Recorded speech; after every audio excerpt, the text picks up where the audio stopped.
नमस्कार दोस्तों, नमस्कार साथियों, कैसे हो? कैसी चल रही है तैयारी? अब तो अंतिम मोड की तरफ बढ़ रहे हैं हम। आज हमारा पीजीटी का पेपर है और कल है टीजीटी का, तो उसी हिसाब से जो है ना एक एनसीईआरटी की 7th की बुक का फिर मैं एक वीडियो के साथ हाजिर हूँ। एक बार फिर से आपका हार्दिक अभिनंदन और स्वागत। और हमारे बंधुओं को पिछली वीडियो उम्मीद है कि पसंद आई होगी, आपके कॉमेंट से पता चल रहा है, लेकिन उतना उत्साह नहीं जितनी डिमांड थी।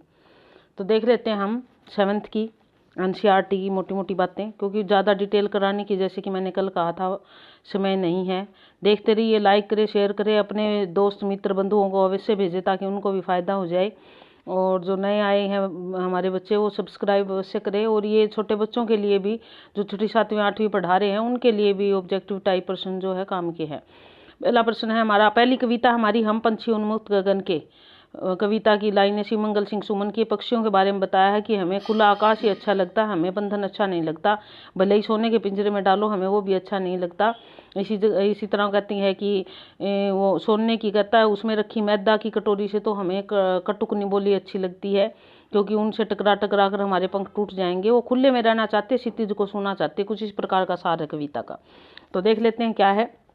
हम पंछी उन्मुक्त गगन के कविता में के कवि का क्या नाम है? ये तो ऊपर आई गया। हमारा कविता के कवि का नाम जो है वो शिवमंगल सिंह सुमन है, बी ऑप्शन। हम पंछी उन्मुक्त सॉरी हम पंछी उन्मुक्त गगन के कविता में पंछी को किस गगन का बताया गया है?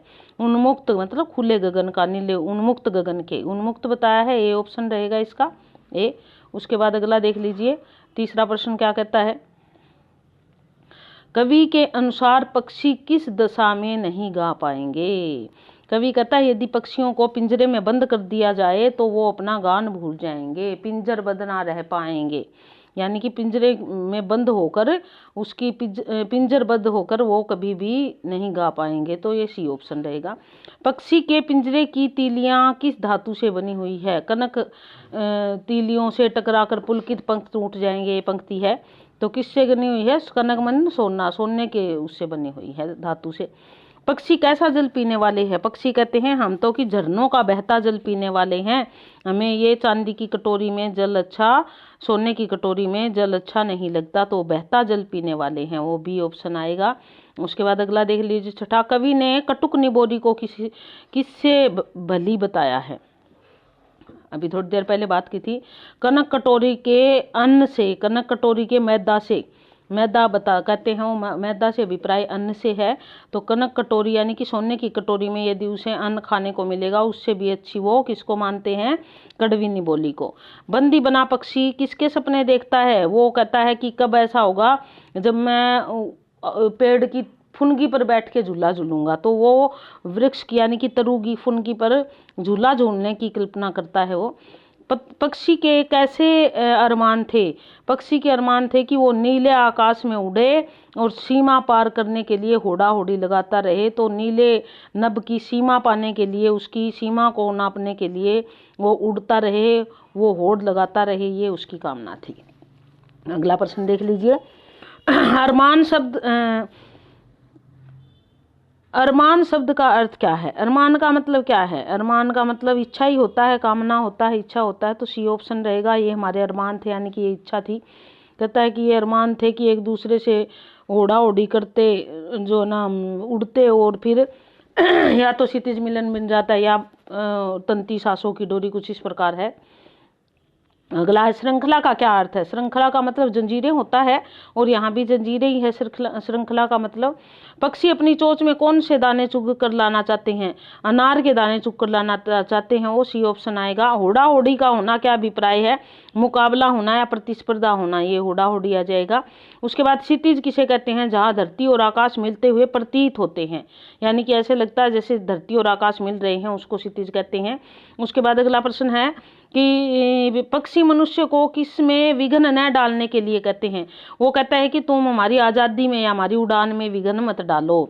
पक्षी उन्मुक्त रहकर कौन सी इच्छा पूरी करना चाहते हैं? वे खुले आकाश में उड़ने की इच्छा को पूरा करना चाहते हैं। कौन सी इच्छा पूरी करना चाहते हैं? खुले आकाश में उड़ने की इच्छा को पूरा करना चाहते हैं। आगे देखिए, अगला क्या है हमारा? अगला पाठ है दूसरा, शिव प्रसाद सिंह का है दूसरा पाठ है, और पाठ का नाम है दादी माँ।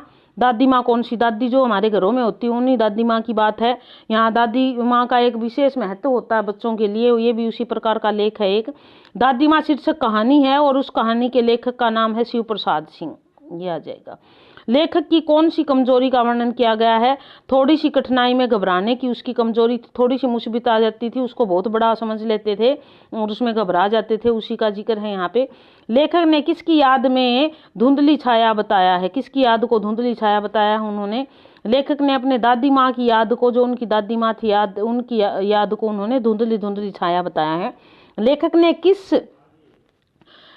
ने किस मास में गांव के तालाबों में पानी से भरे होने की बात कही है? अब क्वार का मास जो होता है, क्वार का मास से अभिप्राय होता है आषाढ़, सावन भादवा, आसोज का महीना। कुमार का महीना होता है अश्विन, जिसको बोलते हैं हम देसी भाषा में आसोज, और वैसे अश्विन का महीना होता है, क्योंकि वर्षा ऋतु गई हुई होती है और उसमें फिर सारे अश्विन के महीने में सारे तालाब पानी से भरे रहते हैं। लेखक द्वारा बताए गए आषाढ़ मास में मिलने वाले फलों में से किसी एक फल का नाम बताइए। अब वर्षा ऋतु में कौन कौन से फल होते हैं? यहाँ पे जितने फल दिए गए हैं उसमें से जामुन का जो है वो वर्षा ऋतु में होता है। लेखक ने अगहन भारत मास में खाने की कौन सी वस्तु का नाम बताया है? अब वो कहता है कि यहाँ पे चिवड़ा जो है वो अगहन मास में खाना चाहिए, बी चिवड़ा आएगा यहाँ पे, ठीक है। उसके बाद अगला देख लीजिए। चैत मास में गुड़ के साथ खाई जाने वाली वस्तु का नाम बताइए। चैत के महीने में गुड़ के साथ लाई खाने की बात की गई है उन्होंने, वो कहते हैं गुड़ के साथ लाई खाई जाती है चैत के महीने में। लेखक ने दादी माँ के सफ़ेद बालों की तुलना किससे की है? उनने सन जो होता है ना, सन निकालते हैं, पहले उसको काटते हैं, फिर पानी में डुबो देते हैं और फिर उनको निकालते हैं, तो वो उस सफ़ेद सफ़ेद निकलता है अंदर से। तो दादी माँ के जो बाल है वो भी उस जैसे, उनमें शाइनिंग सी भी होती है, उससे तुलना की है। दादी माँ बुखार होने का अनुमान कैसे लगाती थी? वो हाथ लगा के गर्दन पे या शरीर पे हाथ लगा के ही बता लेती थी कि इसको बुखार है, शरीर को छूकर। दादी माँ के अनुसार बीमार को किस दाल की खिचड़ी खानी चाहिए? दादी माँ कहती है मूंग दाल की खिचड़ी बना के खानी चाहिए, बीमार को कभी भी रोटी नहीं खानी चाहिए, क्योंकि दादी माँ ये कहती थी कि खिचड़ी अच्छी होती है, मूंग की दाल की खिचड़ी उसके लिए। उसके बाद अगला प्रश्न देख लीजिए। दादी माँ बीमार को दिए जाने वाले पानी को किस वृक्ष की छाल का छोंक लगवाती थी? पीपल की छाल का छोंक लगवाती थी। वो मानती थी कि पीपल की छोंक लगाने से विपराय उसमें अच्छे से जो ना उबालने से है, तो वो ताकि ना वो पानी अच्छा हो जाए और उसकी बीमारी जल्दी चली जाएगी। बीमारी के समय दादी माँ सबसे अधिक किस बात का ध्यान रखती थी? सफाई का विशेष ध्यान रखती थी दादी माँ, अपने आसपास और जो भी पेशेंट होता था उसकी सफाई और उसके कमरे की, घर की सफाई, सारी सफाई का ध्यान रखती थी और खाने पीने की विशेष ध्यान रखती थी। लेखक के बड़े भाई का क्या नाम था? लेखक के बड़े भाई का नाम किशन था, बी ऑप्शन रहेगा यहाँ पे इसका। उसके बाद अगला देख लीजिए, अगला क्या है। दादी माँ से रुपए उधार मांगने कौन आई थी? अब वहाँ पे रामी की चाची थी जो उधार मांगने आई थी। तो दादी माँ थोड़ी सी स्वभाव से वैसे कठोर थी, लेकिन बाद में वो सहायता भी कर देती थी। तो उन्होंने एक बार तो रामी की चाची को मना कर दिया था कि मैं नहीं दूंगी, और बाद में फिर उसकी लड़की की शादी में वो सहायता करके आई उसकी। फूल यहाँ पूतो फलो दूधो नहाओ का आशीर्वाद कौन दे रहा था? दादी माँ लेखक की पत्नी को दे रही थी या रामी की चाची दादी माँ को दे रही थी? क्यों दे रही थी रामी की चाची? वो उधार मांगने आई थी, तो एक बार तो दादी माँ ने मना कर दिया था, बाद में दादी माँ ने उसको उसकी लड़की की शादी करवाने में काफ़ी सहयोग दिया, तो इसलिए वह उसको यह आशीर्वाद दे रही थी। लेखक के ममेरे भाई का क्या नाम था? लेखक के ममेरे भाई का नाम राघव था, बी ऑप्शन रहेगा इसका। लेखक किशन की बारात में क्यों नहीं गया था? लेखक किशन कौन था? अभी हमने बात की थी, किशन था लेखक का बड़ा भाई। लेखक उसकी बारात में नहीं जा पाया था, उसके कारण था उसकी बीमारी, जिसके कारण वह बारात में नहीं जा पाया था, यानी कि बीमारी के कारण। तो देखिए ये था हमारा पहला पाठ। उम्मीद है कि आपको पसंद आया होगा। अब दूसरा पाठ, और अब तीसरे पाठ की तरफ बढ़ते। हिमालय की बेटियां, नागार्जुन का पाठ है। नागार्जुन के पाठ बहुत ही स्पर्श करने वाले होते हैं और वास्तविकता के धरातल पर होते हैं। नदियों का जिक्र उन्होंने अपनी बहुत सारी रचनाओं में किया है, कोशिका घटवार जैसी रचनाएं जैसे उनकी। क्योंकि वहाँ के बाढ़ बूढ़ का भी जिक्र उन्होंने खूब किया है। लेकिन वो नदियों को हिमालय की बेटियां कहता है लेखक हमारा यहाँ पे। और क्यों कहता है? वो कहता है जिस प्रकार छोटी छोटी अवस्था में पिता के घर से लड़कियां निकलती है और बाद में वो परिपक्व हो जाती है, यानी कि जब वो घर से चलती है तब तो वो इतनी प्रौढ़ नहीं होती, और जब वो अपने रास्ता खुद तय करती है यानी कि ससुराल में जाती है तो प्रौढ़। नदियों की स्थिति भी ऐसी है, जब वो हिमालय की गोदी से उछलती कूदती निकलती है, जब वो इतनी परिपक्व नहीं होती, छोटी होती है, और बाद में वो किस प्रकार बड़ी समझदार लड़की की तरह बड़ी बन जाती है। तो इसलिए हिमालय की बेटियां माना है नदियों को। हिमालय की बेटियां पाठ के लेखक कौन है? नागार्जुन है, बी ऑप्शन हमारा नागार्जुन। बेटियों के प्रति लेखक के मन में कैसा भाव है? अब बेटियों को लेकर लेखक क्या मानता है? बेटियां नहीं, सॉरी, नदियां। नदियों के प्रति लेखक के मन में कैसा भाव है? श्रद्धा का भाव है। लेखक जो है वो नदियों को एक श्रद्धा रूप में देखता है। लेखक ने नदियों की धारा की तुलना किससे की है? वह कहते हैं लेखक ने नदियों की धारा की तुलना गोदी से की है। जिस प्रकार गोदी होती है उसमें आनंद मिलता है, इस प्रकार इन नदियों की धाराओं में भी वही आनंद की अनुभूति होती है। नदियां कहाँ पहुंचकर विशाल हो जाती है? जब पर्वतों से निकलकर मैदानों में आ जाती है तो वो फैल जाती है और उस विशाल रूप धारण कर लेती है। उसके बाद अगला प्रश्न है हमारा, कहाँ जाकर नदियों का उछलता कूदता रूप गायब हो जाता है? बेटियों से तुलना क्यों गई है? समझ आई होगी बात, क्योंकि उछलता कूदता रूप जब उनका हो जाता तो यानी कि जब लड़की भी अपने पिता के घर में तो खूब उछलती कूदती रहती है, लेकिन जब वो ससुराल जाती है तो क्या हो जाती है? वो समझदार बन जाती है। इसी प्रकार वो कहता है कि जब मैदानों में नदियां उतर जाती है, जब ये फैल जाती है तो इनका उछलता कूदता रूप गायब हो जाता है और इनमें एक विशेष गंभीरता आ जाती है। निकेतन का क्या अर्थ है? निकेतन से अभिप्राय घर से होता है, घर को निकेतन कहते हैं। उसके बाद अगला देखिए, पर्यायवाची में भी निकेतन घर का आता है, आपने देखा होगा। किसका प्रेम पाकर भी नदियों का हृदय अतृप्त है? अब वो हिमालय का प्रेम पाकर भी वो अतृप्त होती है, इसीलिए वो अपने घर से प्रेम की तलाश में मैदानों में निकल जाती है और अंततः समुद्र में मिल जाती है। इसी कारण समुद्र को हिमालय का दामाद कहा है लेखक ने। तो यानी कि हिमालय का प्रेम पाकर भी उनका मन हृदय अतृप्त है। आप नदियों का लक्ष्य किसे मानते हैं? नदियों का लक्ष्य सागर है। नदियां सागर में ही जाता चाहती है, सागर में ही मिलना चाहती है। उसके बाद है उपत्यकाएं का क्या अर्थ है? बहुत इंपॉर्टेंट प्रश्न है 9वां। उपत्यकाएं क्या होती है? चोटियां, ऊंची ऊंची चोटियां जो होती हैं उनको उपत्यकाएं बोलते हैं। ए ऑप्शन रहेगा इसका। लेखक ने इस पाठ में सौभाग्यशाली किसे बताया है? वो सौभाग्यशाली सागर को बताते हैं कि हिमालय की गोदी से तो वो नदियां निकली, लेकिन वो उछलती कूदती और बड़ी परिपक्व होती हुई सागर में आकर मिल गई, तो इसलिए भाग्यशाली कौन है? सागर है। उसके बाद अगला प्रश्न देख लीजिए सॉरी 11वां। लेखक ने बूढ़ा किसे कहा है? बूढ़ा तो उन्होंने हिमालय को ही कहा है, क्योंकि इतनी सारी उनकी बेटियां वहां से निकलती है और समुद्र में चली जाती है, तो यहाँ हिमालय को उन्होंने बूढ़ा कहा है। लेखक ने हिमालय की बेटियां किसे पुकारा है? नदियों को पुकारा है। हिमालय की बेटियां नदियां हैं। हिमालय को किसका ससुर कहा है? सागर का ससुर है, क्योंकि यदि सागर हिमालय का दामाद है तो ससुर तो अपने आप बन गए। पर्वतराज की बेटियों का हाथ किसने पकड़ा है? पर्वतराज की बेटियों का हाथ किसने पकड़ा? सागर ने। जब नदियां सागर में जाके विलीन हो गई तो सागर ने उसका हाथ पकड़ा। कालिदास किस भाषा के कवि थे? संस्कृत भाषा के कवि थे। संस्कृत में कालिदास के काफी सारे काव्य संग्रह है, जो मेघदूतम, कुमार संभव शाकुंतलम, अभिज्ञान शाकुंतलम, इनका अक्सर हम जिक्र करते हैं। नदियों को लोक माता किसने कहा है? अब देखिए, अभी तो हमारे लेखक ने तो कहा है नदियों को क्या? हिमालय की बेटियां। लेकिन लेखक कहता है कि नदियों को लोक माता भी कहा है। काका कालेलकर जो है बहुत बड़े कवि थे, हास्य कवि थे, तो इन्होंने नदियों को क्या कहा है? लोक माता कहा है, काका कालेलकर। ठीक है, तो ये था हमारा पाठ नदियां, हिमालय की बेटियां। चौथा पाठ हमारा कठपुतली, भवानी प्रसाद मिश्र की ये कविता है।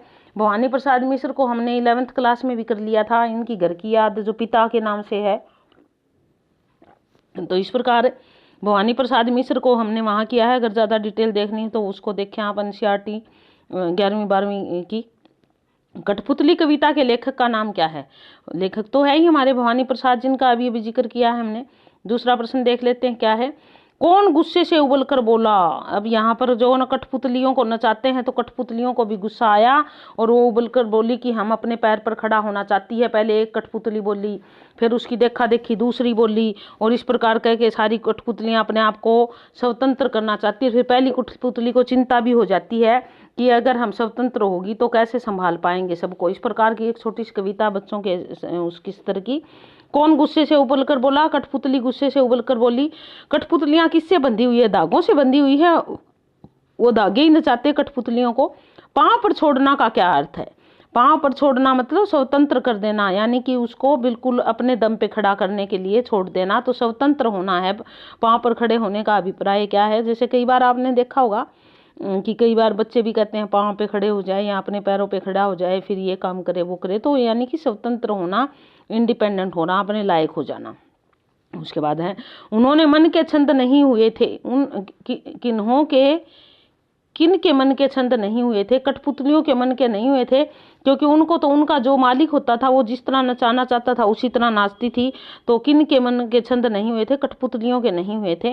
अंत में प्रथम कठपुतली क्या सोचती है कि कैसी इच्छा मन में जगी? वो कहती है मैं स्वतंत्र होने की वो इच्छा तो कर लेती है, उसको देखा देखी और भी कर लेते हैं, लेकिन अंततः वो सोचती है मेरे मन में एक ऐसी इच्छा जगी, कैसे हम अपने आप को संभाल पाएंगे अगर हमें स्वतंत्र छोड़ दिया गया तो।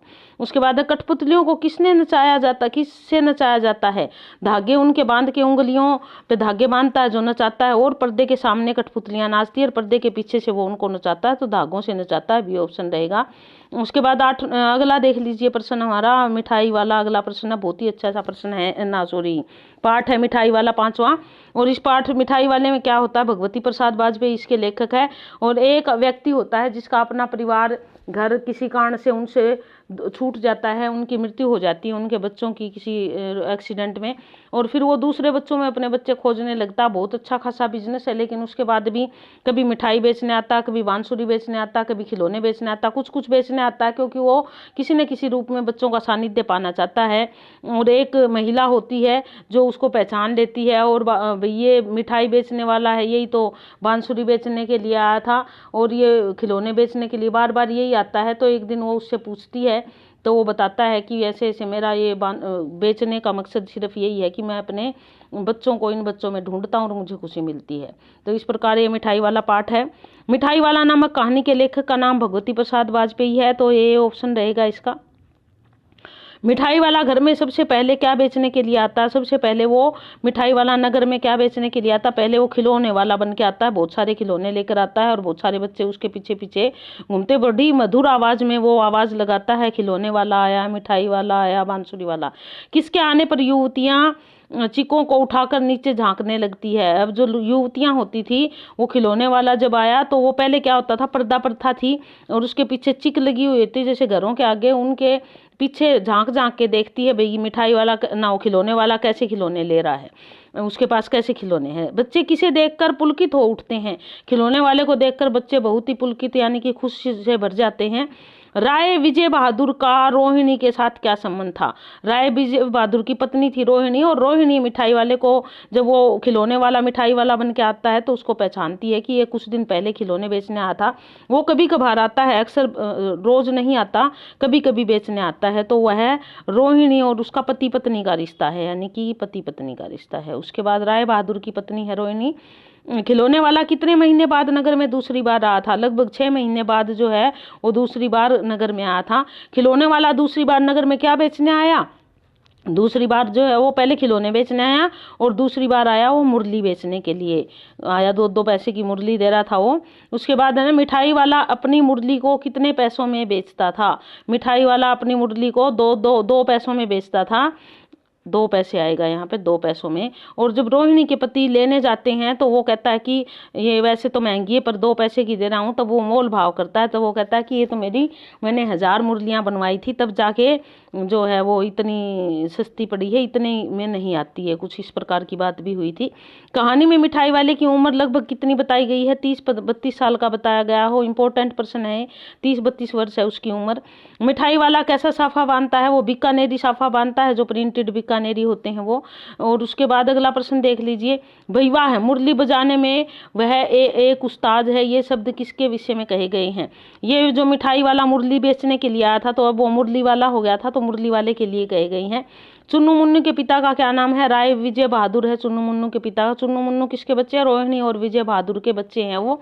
उसके बाद मुरली वाले के पास कुल कितनी मुरली थी? उसके पास इस समय 57, ये भी इंपॉर्टेंट है, 57 मुरली थी उसके पास। मुरली वाले के, जब वो उसके पिता मुरली लेने के लिए गए तब वो उसके पास कुल 57 मुरलियाँ थी। तुम लोगों को झूठ बोलने की आदत होती है, ये शब्द किसके बारे में कहे गए हैं? ये विजय बाबू ने, मुरली वाले जो विजय बहादुर थे, उन्होंने किसको कहे? मुरली वाले को कहे। जब वो मुरली बेचने की बात करता है ना, 2 पैसे की, वो कहता है कि ये और सस्ती लगा लो, तो कहता नहीं 3 की है, फिर वो तब उसको कहता है कि तुम्हें झूठ बोलने की आदत है। तो विजय बाबू ने मुरली वाले से कहे थे ये शब्द, ठीक है, मुरली वाले के बारे में। मिठाई वाला नगर में तीसरी बार कितने महीने बाद आया? वो तीसरे बार 8 महीने, पहले बार 6 महीने बाद आया था, दूसरे ना पहली बार ना वो पहली बार से दूसरी बार 6 महीने में, और दूसरी से तीसरी बार 8 महीने में आया था। मिठाई वाले के कितने बच्चे थे? मिठाई वाले के 2 बच्चे थे, बी ऑप्शन रहेगा इसका, ठीक है। उसके बाद अगला देख लीजिए, रक्त और हमारा शरीर, यानी कि शरीर में रक्त का क्या महत्व है, हमारे शरीर में रक्त कैसे बनता है। लेखक ने रक्त को भानुमति का पिटारा कहा है, यानी कि उसमें इतने सारे कण और इतनी सारी चीजें होती है जिस प्रकार भानुमति के पिटारे में होती है। यतीश अग्रवाल इसके लेखक है। अब रक्त और हमारा शरीर नामक पाठ के लेखक का नाम तो है यतीश अग्रवाल, तो ये तो हमारा ये हो गया यहाँ पे बी ऑप्शन। उसके बाद अगला देख लीजिए, पाठ में अनिल की छोटी बहन का क्या नाम बताया गया है? अनिल की छोटी बहन का नाम यहाँ पर दिव्या है। उसके बाद दिव्या को क्या बीमारी थी? दिव्या को खून की कमी थी, यानी कि एनीमिया की बीमारी थी। खून की कमी से कौन सी बीमारी होती है? अनीमिया होती है, तो अनीमिया थी उसको। दिव्या के भाई का क्या नाम है? अनिल है दिव्या के भाई का नाम, डी ऑप्शन रहेगा यहाँ पे। उसके बाद अगला है प्रश्न, छोटी चीजों को बड़ी करके दिखाने वाले यंत्र को क्या कहते हैं? सूक्ष्मदर्शी यंत्र होता है जो छोटी छोटी चीजों को बड़ी करके दिखाता है, बी सूक्ष्मदर्शी यंत्र। दिव्या की जांच के लिए डॉक्टर दीदी ने क्या दिया था? रक्त की जांच करवाई थी और कहा था कि ये स्लाइड पे खून लगा के इसकी जांच करवाओ कि इनका रक्त जो है वो कितना है, मुझे तो इनमें रक्त की कमी लग रही है, इसी कारण ये जो है बीमार हो रही है। इसके रक्त से दूसरा भी पता चल जाएगा कि इसको क्या दिक्कत है। अनीमिया किसके कारण उत्पन्न होता है? रक्त के लाल कणों की कमी, जो हमारा खून होता है उसमें लाल कणों की कमी हो जाती है, उसके कारण अनीमिया होता है। रक्त के कणों की कमी का क्या कारण हो सकता है? पौष्टिक आहार की कमी या पत्तेदार सब्जियों की कमी? पौष्टिक में सारा आ गया। पौष्टिक आहार में यदि कमी हो, जिसमें लौह तत्व होते हैं, वो आहार अगर हम कम लेते हैं तो हमारे शरीर में एनीमिया होने की संभावना बढ़ जाती है। उसके बाद आगे देखिए क्या कहता है अगला प्रश्न, रक्त कणों का निर्माण कहाँ होता है? बहुत ही इंपॉर्टेंट प्रश्न है, अच्छा पाठ है ये। रक्त कणों का निर्माण मज्जा में होता है, हड्डियों के मध्य जो मज्जा होती है उसके बीच में जो है मज्जा में होता है। ये आ गया हमारा बी ऑप्शन। रक्त कणों के निर्माण के लिए कच्चा माल किसे कहा गया है? कच्चा माल, रॉ मटेरियल क्या है? पौष्टिक आहार, क्योंकि उसी से ही तो रक्त बनेगा। अनीमिया का दूसरा बड़ा कारण क्या हो सकता है? पेट में कीड़े भी अनीमिया का बहुत बड़ा कारण होते हैं, क्योंकि जो पौष्टिक आहार हम लेते हैं वो कीड़े खा जाते हैं और हमें उसका जो सही से पोषण मिल नहीं पाता, तो और अनीमिया हो जाता है। प्रस्तुत पाठ में शरीर के वीर सिपाही किसे कहा है? जो वाइट, यानी कि क्या होती है, सफेद रक्त कणिकाएं जो होती है, रोग प्रतिरोधक कणिकाएं भी बोलते हैं इनको। सफेद कणों को क्या कहा गया है? वीर सिपाही कहा गया है सफेद कणों को, व्हाइट सेल। बिंबाणुओं का प्रमुख काम क्या होता है? बिंबाणुओं का प्रमुख काम होता है रक्त को जमा देना, जिसमें विटामिन के की बात भी होती है। बिंबाणु उसी के कारण बनते हैं ज़्यादातर, रक्त जम जाता है उससे। रक्त के तरल भाग को क्या कहा जाता है? प्लाज्मा कहते हैं। आजकल अपने कोरोना काल में भी सुना होगा, डेंगू काल में भी प्लाज्मा कहते हैं रक्त के तरल भाग को। उसके बाद अगला देख लीजिए, डॉक्टर दीदी ने रक्त को भानुमति का पिटारा क्यों कहा है? क्योंकि रक्त कणों में बहुत कणों की अधिकता होती है, उसमें बहुत सारी कण इतने होते हैं जो हम देखते हैं तो हम उनकी गिनती भी नहीं कर पाते, इस कारण उनको भानुमति का पिटारा कहा है, बी ऑप्शन रहेगा। उसके बाद एक समय में अधिक से अधिक कितना रक्तदान किया जा सकता है? एक समय में 1 थैली दान किया जाता है और उसमें 300 ml ही होते हैं, 300 मिलीलीटर होते हैं उसमें। उसके बाद अगला है, कितनी आयु के बाद रक्तदान किया जा सकता है? 18 वर्ष की आयु के बाद अगर आपका रक्त सही है, उसका वजन भी आपका सही है, तो आप रक्तदान कर सकते हैं। रक्तदान पुनः कितने समय बाद करना चाहिए? कम से कम 3 महीने बाद दोबारा दान करना चाहिए, उससे पहले नहीं करना चाहिए। पीठ ठोकना मुहावरा है जिसका अर्थ होता है शाबाशी देना। उसके बाद अगला प्रश्न है हमारा 20वां, और ये कहता है रक्तदान कहाँ करना चाहिए। रक्तदान ब्लड बैंक में करना चाहिए, जिससे ज़रूरतमंद लोगों को काम आए। ब्लड बैंक में रक्तदान करना चाहिए, क्योंकि सबसे ज़्यादा लोग खून वहीं से प्राप्त करते हैं। और तो ये था पाठ हमारा, 6 पाठ हो चुके। 7वें पाठ पे आते हैं। पापा खो गए, विजय तेंदुलकर इसके लेखक है, बहुत बड़े लेखक है विजय तेंदुलकर। और पापा कहाँ खो गए देख लेते हैं इसमें। पहला पाठ, पापा खो गए पाठ के लेखक का क्या नाम है, तो ये तो है ही विजय तेंदुलकर। उसके बाद अगला प्रश्न देख लेते हैं क्या कहता है। दूसरा, यह नाटक मूलतः किस भाषा में लिखा गया। मूल रूप से नाटक मराठी भाषा में लिखा गया था। विजय तेंदुलकर जो है वो मराठी लेखक है, तो ये भी मराठी भाषा में लिखा गया। लेकिन रात को बड़ी बोरियत होती है, ये शब्द किस पात्र ने कहे। पेड़ ने कहे ये पात्र, ये शब्द रात को बड़ी बोरियत होती है, ये आएगा इसका। कौन सी घटना को याद करके पेड़ कांपने लगता है। बिजली गिरने की घटना को याद करके पेड़ कांपने लगता है, क्योंकि बिजली गिरने से पेड़ पे बिजली गिरी तो पेड़ क्या हो गया था, टूट गया था, और वो याद करके उसको कंपन हो जाता है। उसके बाद अगला देखिए, नाटक में किस पात्र की तबीयत लोहे की बताई गई है। खंबे की तबीयत लोहे की, क्योंकि खंबा तो है ही लोहे का, तो वो पेड़ के पास खड़ा हुआ खंबा, और उसकी तबीयत लोहे की, खंबे की बताई गई है, लोहे की। किस घटना से खंबे का घमंड समाप्त हुआ। तूफान आने की घटना हुई। पहले खंबा यूं था, अकड़ा खड़ा था, वो अपने आप को ज़्यादा सबसे सुपीरियर समझता था, लेकिन जब तूफान आया वो टेढ़ा हुआ और पेड़ ने उसको सहारा दिया, तब उसकी यह घमंड उसका चकनाचूर हुआ। उसके बाद किस पात्र का नाम लाल ताऊ है। लाल ताऊ जो ना लेटर बॉक्स का है, लेटर बॉक्स लाल रंग का होता है जिसमें पत्र डालते हैं, उसका नाम है यहाँ पे लाल ताऊ। बहुत ही अच्छा सा नाटक है, बड़ा रोमांचकारी सा। उसके बाद अगला प्रश्न है, किसके पत्र से पता चलता है कि परीक्षित नामक बच्चा स्कूल में ठीक से पढ़ाई नहीं करता। हेडमास्टर के पत्र से पता चलता है कि परीक्षित नामक बच्चा स्कूल में ठीक से, क्योंकि हेडमास्टर ने पत्र लिख के उनके घर भेजा। कौन प्रतिदिन दूसरों की चिट्ठियां पढ़ता है। लेटर बॉक्स पढ़ता है। सबसे पहले तो चिट्ठी किसके पास आती है, लेटर बॉक्स के पास ही आती सारी, तो वही पढ़ता है रोज सबकी। लड़की उठाकर लाने वाला व्यक्ति लड़की को पेड़ के नीचे छोड़कर क्यों चला गया। क्योंकि उसे भूख लगी हुई थी, वह भूख का इंतजाम करने, लड़की भूखी थी और वह उसकी भूख के मिटाने के लिए कुछ लाने के लिए चला गया। छोटे बच्चों को उठाने से ज़्यादा बुरा काम और क्या हो सकता है। इस कथन के पात्र का नाम बताइए। इस कथन के पात्र का नाम है पेड़। जब वो बच्ची को उठाता है और ले जाता है व्यक्ति, और वो कुछ लाने के लिए उसको छोड़ के चला जाता है, वो रोने लग जाती है, तब वो कहता है छोटी बच्ची को कौन उठा लाया, तब ये बात करता है पेड़। नाटक का कौन सा पात्र प्रतिदिन चारों ओर गश्त लगाता है। नाटक का जो यहाँ सबसे इंटेलिजेंट भी पात्र बना वो है कौवा। वो चारों ओर हर रोज गश्त लगाता रहता है, वो एक पहरेदार की तरह गश्त करता रहता है। उसके बाद लड़की ने अपने घर का पता क्यों नहीं बताया। क्योंकि लड़की को अपने घर का मालूम ही नहीं था क्या पता है, इसलिए उसने वह पता नहीं बताया, इसलिए सारे उसके घर तक पहुंचाने में उसको असमर्थ रहे। बुरे आदमी के आने पर लड़की कहाँ छिप गई थी। वो जब बुरा आदमी उसको एक पेड़ के नीचे छोड़कर चला गया खाने पीने का इंतजाम करने के लिए, अपनी भूख मिटाने के लिए, तो लड़की जो है पेड़ के पीछे छुप गई थी। और वो बुरे आदमी ने जो उसको उठा के लेके गया था, उसको ढूंढता रहा, वह उसको नहीं मिली और पेड़ के पीछे छुपी रही, पेड़ के पीछे। उसके बाद अगला है, वृक्ष पर खंबे का झुककर दुर्घटना की स्थिति बनाना किसका झुकाव था, किसका सुझाव था। झुककर दुर्घटना की स्थिति बनाना यह कौवे का सुझाव था। कौवा बहुत ही यहाँ इंटेलिजेंट बन जाता है। जब लड़की को घर का पता भी नहीं है, वो कैसे जाए, और बाद में पुलिस वाले भी आते हैं और कौवा जो है ना उनके आगे आगे उड़ता हुआ जाता है, और इस प्रकार जो है ना वो पुलिस कैसे बच्चों को उनके घर पहुंचाती है, खोए हुए बच्चों को उनके घर पहुंचाती है, और इस प्रकार पुलिस की सहायता से लड़की को कहाँ पहुंचाया गया, उसके घर पहुंचाया गया, क्योंकि वह अपने घर का पता नहीं जानती थी। उसके बाद अगला है, श्याम एक किसान। सर्वेश्वर दयाल सक्सेना इसके लेखक है, और सर्वेश्वर दयाल सक्सेना को हम 10वीं के सिलेबस में कर चुके हैं, तो इसलिए इनकी बात हम नहीं करेंगे अब। श्याम एक किसान नामक कविता के लेखक का नाम तो वही है, सर्वेश्वर दयाल सक्सेना, डी ऑप्शन रहेगा। किसान एक श्याम नामक कविता का मुख्य विषय क्या है। प्रकृति है। किसान की शाम कैसे होती है, प्रकृति के सानिध्य में, उसी के माध्यम से प्रकृति का बहुत ही सुंदर मनोरम चित्रण है यहाँ। पहाड़ ने किसका साफा बांधा हुआ है। पहाड़ ने आकाश का साफा बांधा हुआ है। वो बड़े बड़े ऊंचे ऊंचे पहाड़ का जो ऊंचा है वो किसान ऊंचा भाग है, उसको किसान का सिर मानता है। और जो आकाश है सफ़ेद रंग का, वो किसान के सिर पे माथे पे सिर पे बंधा हुआ साफा बांधता है, वो पगड़ी भी जिसको हम कहते हैं।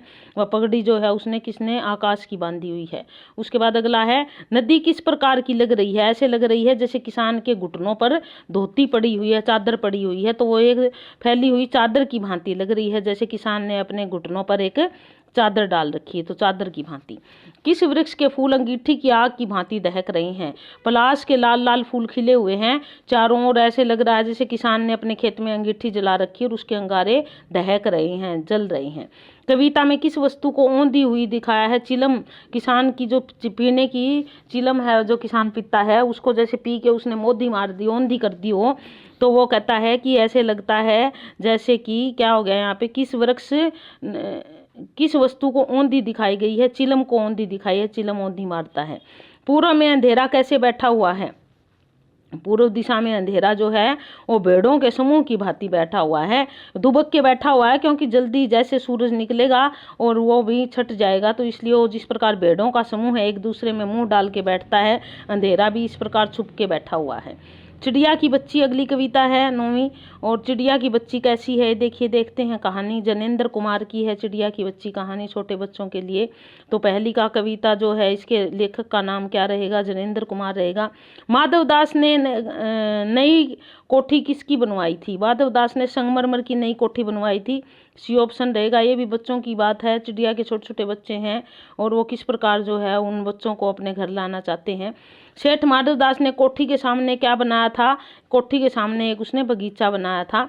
और व्यसन का क्या अभिप्राय होता है? व्यसन का मतलब होता है या तो बुरी आदत या बुरी लत भी बोल देते हैं उसको, तो यहाँ पर ऑप्शन है बुरी आदत। तख्त पर बैठकर सेठ जी क्या निहारते थे? प्रकृति की छटा को निहारते रहते थे, क्योंकि सामने उन्होंने अपने घर के सामने क्या बनवाया था? एक बगीचा बनवाया था, इसलिए वो प्रकृति की सौंदर्य को वहां बैठे बैठे निहारते रहते थे। सेठ जी के मन में किस बात की तृप्ति मिलती है? प्रकृति के नज़ारे देखकर उनके मन में बहुत ही संतुष्टि होती है जब वो प्रकृति के नज़ारे देखते हैं। छोटी सी चिड़िया की गर्दन किस रंग की थी? छोटी सी चिड़िया की गर्दन लाल रंग की थी। इंपॉर्टेंट प्रश्न है ये। चिड़िया ने सेठ जी के कहाँ जाने के लिए कहा था? चिड़िया ने सेठ जी को अपनी माँ के पास जाने के लिए, चिड़िया ने कहा कि मैं अपनी माँ के पास जाना चाहती हूँ। सी उत्तर रहेगा इसका। उसके बाद अगला देखिए, बाट जोहना या बाट देखना मुहावरे का अर्थ क्या है? बाट जोहना या बाट देखना मुहावरे का अर्थ है प्रतीक्षा करना, इंतजार करना भी कह सकते हो आप, यानी कि सी ऑप्शन रहेगा इसका, प्रतीक्षा करना। ठीक है, ये रहेगा सी ऑप्शन, प्रतीक्षा करना। उसके बाद अगला देख लीजिए,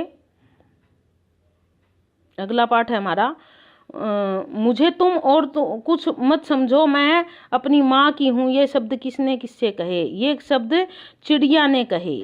ठीक है, मुझे तुम और कुछ मत समझो, मैं अपनी माँ की हूँ। ये शब्द किसने कहे थे? ये शब्द कहे थे चिड़िया ने, यानी कि ए ऑप्शन रहेगा, चिड़िया ने।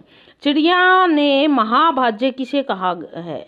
यानी कि कौन है महामान्य? भाज्य नहीं है, सॉरी, महामान्य कौन है? सेठ जी को महामान्य कहा चिड़िया ने, सेठ जी आएगा बी ऑप्शन। मालामाल होने का अर्थ क्या है? मुहावरा है, यहाँ भी मालावान होना, धनी हो जाना, धनवान होना, डी ऑप्शन रहेगा। उसके बाद 11वां प्रश्न देख लीजिए, जिससे मैं बात कर लेता हूँ उसकी किस्मत खुल जाती है। इस कथन से सेठ माधव दास के कैसे स्वभाव का पता चलता है? इससे पता चलता है कि माधव दास का स्वभाव वह बहुत ही घमंडी किस्म का आदमी है, डी ऑप्शन रहेगा। कहानी में नादान किसे कहा गया है? चिड़िया को नादान कहा गया है, ए ऑप्शन आएगा। बटन दबाने पर कोठी के बाहर कौन आया था? बटन दबाने पर कोठी के बाहर नौकर आया था, बी ऑप्शन रहेगा इसका, नौकर आया था कोठी के बाहर, ये बी ऑप्शन रहेगा। उसके बाद कहानी में प्राणियों की कौन सी प्रमुख प्रवृत्ति को बताया गया है? स्वतंत्र रहने की। सभी प्राणियों में, चाहे वो पक्षी हो, चाहे इंसान हो, चाहे पशु हो, वो स्वतंत्र रहना चाहते हैं, उसी प्रवृत्ति को इसमें दिखाया गया है। अब देखिए हमारा पाठवां 10 है, अपूर्व अनुभव। तेत्सुकी कुरियानागी इसकी लेखिका है और ये है बहुत ही सुंदर पाठ है, बहुत ही अच्छा पाठ है। किस प्रकार एक अपाहिज बच्चा भी जो है ना दुनिया को अपने नज़रिए से देखना चाहता है, और अगर उसको अच्छे मित्र मिल जाए तो उसकी यह कामना भी पूरी हो सकती है। कुछ इसी प्रकार का पाठ है ये। अब यहाँ पर अपूर्व अनुभव पाठ की लेखिका नाम है, क्या नाम है? तेत्सुकी कुरियानागी, बी ऑप्शन रहेगा, तेत्सुकी कुरियानागी, ये आ जाएगा। ठीक है, मूल रूप से जापानी भाषा में लिखा गया है ये पाठ। तोत्तो चान ने यासुकी चान को किसके लिए न्योता दिया था? तोत्तो चान ने पेड़ पर चढ़ने के लिए यासुकी चान को न्योता दिया था। सी ऑप्शन रहेगा, पेड़ पर चढ़ने के लिए। यासुकी चान कहाँ का रहने वाला था? यासुकी चान जापान का रहने वाला था। तोत्तो चान जापान के किस नगर की रहने वाली थी? तोत्तो चान जो है वो जापान के तोमोए नगर की रहने वाली थी। ए ऑप्शन रहेगा इसका, तोमोए नगर की। आगे देखिए, बच्चे अपने पेड़ को क्या समझते थे? वहाँ अपने अपने पेड़ होते थे, बच्चे उन पे चढ़ते थे और उन पेड़ को जो अपने घर या बगीचे में या अपने आंगन के अंदर लगाए हुए होते थे या अपनी किसी भी जगह में लगाए हुए होते थे, उनको अपनी निजी संपत्ति समझते थे कि ये हमारी निजी संपत्ति है। उसके बाद डेनेन चोपू स्थान पर कौन रहता था? यासुकी चान रहता था। बी ऑप्शन आएगा इसका। तोत्तो चान के गले में पड़ा हुआ क्या हिल रहा था? रेल पास था जो उसके गले में वो बार बार हिल रहा था, तो रेल का पास था जो उसके गले में पड़ा हुआ हिल रहा था। तोत्तो चान की उत्तेजना का क्या कारण था? इतनी उत्तेजित क्यों हो रही थी तोत्तो चान? वह परीक्षा में पास हो गई थी, वह यासुकी चान को पेड़ पर चढ़ाने वाली थी। हाँ, वह अपने मित्र, अपंग मित्र को जो पोलियो के कारण बचपन में ही अपाहिज हो गया था, उसको पेड़ पे चढ़ाने वाली थी, इसलिए वह बहुत अधिक उत्साहित हो रही थी। तोत्तो चान ने सीढ़ी कहाँ से प्राप्त की? चौकीदार के छप्पर से उन्होंने सीढ़ी को प्राप्त कर लिया और उसके माध्यम से वो पेड़ पर चढ़ना चाहा। यासुकी चान तोत्तो चान से कुल कितने वर्ष बड़ा था? वह 1 वर्ष बड़ा था। यासुकी चान तोत्तो चान से 1 वर्ष बड़ा था। उसके बाद तोत्तो चान की हार्दिक इच्छा क्या थी? यासुकी चान उसके घर पेड़ पर चढ़े और वहां से बैठकर वो सारी दुनिया देखे। तो ये आ जाएगा हमारा, यासुकी चान उसके पेड़ पर चढ़े। बी ऑप्शन रहेगा इसका। तोत्तो चान को गाल फुलाकर तरह तरह के चेहरे क्यों बनाने पड़े? क्योंकि वह यासुकी चान को हंसाने का प्रयास कर रही थी। जब तोत्तो चान उसको चढ़ा नहीं पाई थी, वह भी अपने प्रयास में असफल हो गया था, तो वह बहुत दुखी हो गया था, तो वह तरह तरह के चेहरे बनाकर यासुकी चान को हंसाना चाहती थी। दूसरी बार तोत्तो चान कैसी सीढ़ी लाई थी? दूसरी बार वो जो है ना तिपाई वाली सीढ़ी लाई थी, क्योंकि सिंगल सीढ़ी पे तो उससे चढ़ा नहीं जा रहा था, वह चाहकर भी ऊपर नहीं जा पा रहा था और उसमें बोझ इतना था कि वह उसको खींच नहीं सकती थी, इसलिए वह तिपाई वाली सीढ़ी लाई जिस पे आराम से चढ़ा जा सके। दोनों को धूप से कौन बचा रहा था? जैसे ही वह बैठे ऊपर धूप आई, तेज धूप थी, लेकिन ऐसे लगा जैसे एक बादल का टुकड़ा आ और उन पे छाया कर दिया उसने, तो एक बादल का टुकड़ा था जो उनको धूप से बचा रहा था। यासुकी चान ने पेड़ पर चढ़कर क्या देखा? उसने दुनिया की नई झलक देखी। उसने देखा कि वहां से तो एक अलग तरह की दुनिया दिखती है और वह बहुत रोमांचित हो गया और उसकी खुशी का ठिकाना न रहा। किसकी बहन अमेरिका में रहती है? यासुकी चान की बहन अमेरिका में रहती थी। यासुकी चान की बहन अमेरिका में रहती थी, जो अपाहिज था यासुकी चान। तो इस प्रकार ये अद्भुतपूर्व संपन्न जो है हमारा पाठ संपन्न हुआ। और अब आता है रहीम के दोहे। बहुत ही सुंदर है रहीम के दोहे, जैसे रहीमन पानी राखिए, बिन पानी सब सून, पानी गए ना उभरे, मोती मानुस चून। वह भी रहीम है, ये भी रहीम है। यहाँ भी दोहे हैं इनके। एक बार रहीम के बुक में उपलब्ध हो सके तो दोहे जरूर पढ़ लेना, क्योंकि क्या पता कई बार कोई लाइन पूछ के भी पूछ लिया जाता है। रहीम के दोहों का प्रमुख विषय क्या है? नीति है उनके दोहों का। नीति विषयक दोहे हैं रहीम के। अभी मैंने जो पानी वाला बोला वो भी रहीम का नीति परक ही दोहा है। पानी को बचा के रखने की बात करते हैं रहीम जी। उसके बाद दूसरा प्रश्न क्या कहता है? रहीम के अनुसार कैसे लोग सुख के समय सगे संबंधी बन जाते हैं? स्वार्थी लोग होते हैं, वो सुख के समय अपने बन जाते हैं और दुख के समय वो दूर भाग जाते हैं। विपत्ति किसकी कसौटी बताई गई है? विपत्ति जो है वो मित्रता की कसौटी, क्योंकि सच्चे मित्र होते हैं वो विपत्ति में ही कसौटी पर कसे जाते हैं। इससे पहले मैं आगे बढ़े एक और बात कहूँगी, जो हमारे नए भाई बंधु आए हैं वो सारे चैनल को सब्सक्राइब करें, बच्चे भी ध्यान दें, चैनल को सब्सक्राइब करें, शेयर करें, लाइक करें और देखते रहिए ध्यान से इसको। आपका कल टीजीटी का पेपर, उसमें आपका एक आधा प्रश्न भी आ जाता है, तो इसमें से कुछ प्रश्न अवश्य मिलेंगे आपको। बड़ी लाभदायक सिद्ध होगी आपके लिए वीडियो, तो देखिए और बेल आइकन दबाना मत भूलिए। चलिए आगे बढ़ते हैं। एक और चैनल की भी बात है, एक दूसरा चैनल भी हमने शुरू किया है और आप उसको भी देख सकते हैं। उसकी डिस्क्रिप्शन इसके नीचे मिल जाएगी आपको। उसमें भी थोड़ा हम हंसी मनोरंजन और अपने कुछ अनुभव भी साझा करूंगी मैं आपके साथ समय समय पर। तो देखिए अगला प्रश्न क्या कहता है? कवि के अनुसार कौन जाल में से बह जाता है? जाल से पानी बह जाता और मछली बची रहती है। कहता पानी मोह नहीं रखता मछली का, तो पानी तो बह जाता है। मछलियां पानी का चाहे कितना भी मोह करे। मछली जल का मोह क्यों नहीं छोड़ती? क्योंकि वह जल से बहुत अधिक प्रेम करती है, छोड़ नहीं पाती इस कारण। समझदार लोग संपत्ति किसके लिए संचित करते हैं?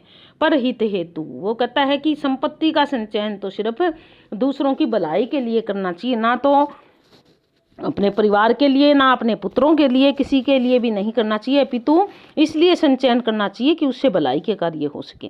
अमीर से निर्धन बने व्यक्ति की तुलना किससे की गई है? क्वार के बादलों से की गई है, जो गहराते तो खूब है लेकिन वो थोथे होते हैं, उनमें पानी नहीं होता। तो जो अमीर से जो धनी व्यक्ति से निर्धन बन जाते हैं, वो अपनी पुरानी धनवान वाली बातें लोगों के सामने बगाड़ते रहते हैं और वास्तविकता उनमें कुछ नहीं होती। तो उनकी तुलना क्वार के यानी कि अश्विन के बादलों से की गई है। उसके बाद अगला देखिए क्या है। कवि ने धरती का प्रमुख गुण कौन सा बताया है? कौन सा गुण है?